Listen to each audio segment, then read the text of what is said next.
Good day, everyone. I'm Engineer Adrian Gadin from College of Engineering, Summer State University, and I am speaking on behalf of our project leader, Engineer Francis Jeric Candido, for the project entitled Pilot and Demonstration of Localized Vessel Tracking System for Marine Protected Areas. Philippines, as a maritime country, depends its cheapest source of protein from key habitat like coral reef, mangrove, and seagrass, which are subjected to anthropogenic perturbation. With a growing global population and rapid economic development, marine ecosystems are facing a number of serious threats, including overfishing, marine pollution, land alteration, and climate change, putting their ability to provide ecosystem goods and services in the future at risk. About 68% of the 44 studied towns in the Philippines shows that there will be unsustainable fisheries unless the 58% of the fishing ground will be converted into marine protected areas. Marine protected areas are conserved areas for reproduction of marine species. Conflicts in the utilization of MPAs had been a challenge for many years. Fishing activities within the MPAs are a real threat for the sustainability of marine resources. The country roughly loses 5 trillion pesos, which is enough to feed around 281 million Filipinos for an entire year due to illegal, unreported, and unregulated fishing and post-harvest losses.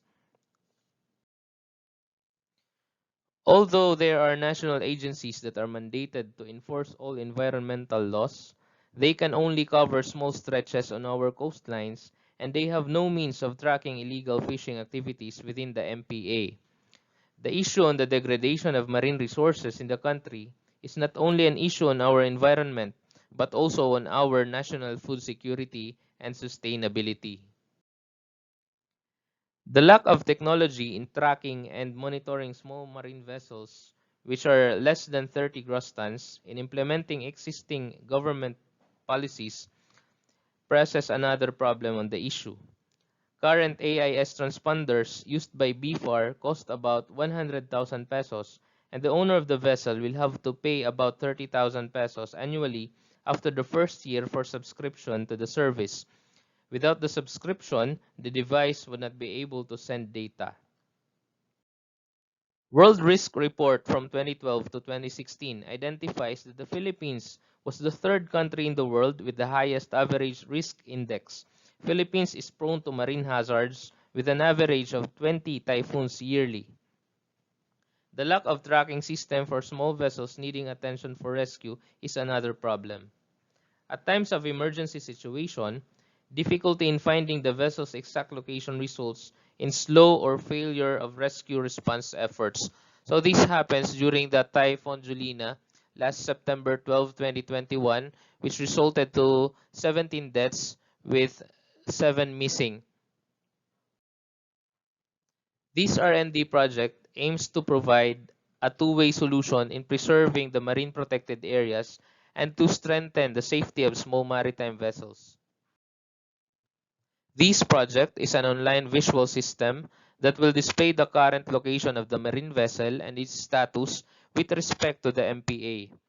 To remotely monitor the presence of fishing vessel in the MPA, a communication between the fishing vessel and a base station will be utilized.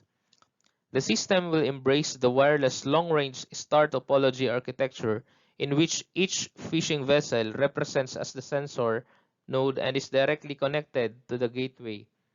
In this study, a number of nodes and gateways will be employed. Measuring the distance between the fishing vessel and the MPA is necessary to identify the entry of the fishing vessel in MPA.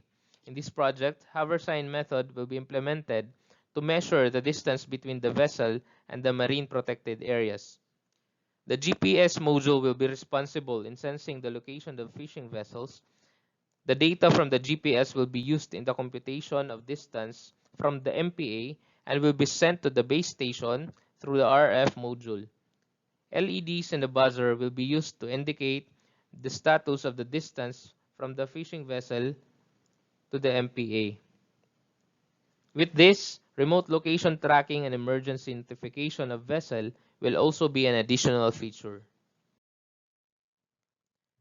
The GPS receiver is installed in the fishing vessel together with the microcontroller and RF module. The GPS for the geolocation information will be used in the hover-sign method, which will be embedded to the microcontroller. The location status will be interpreted through LED and will be sent to base station with the geolocation information via RF communications.